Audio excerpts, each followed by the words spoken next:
Hello friends, welcome back again. I hope you all are doing good. In this video, we will learn how can we add people on the channels that we have created on the Slack app. So let's get started. Once you open the Slack, you're going to get this page and you just have to choose any of the channel that you have created. And here you can see add people. Click on this and you just enter name of that person. You can see automatically add anyone who joins your channel.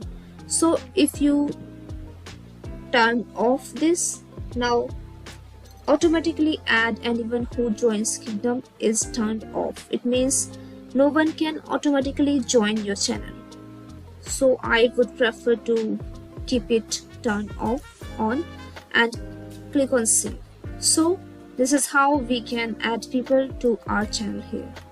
So that's it for this video guys. I hope it was great help to you. Thanks for watching this and I will see you in the next video.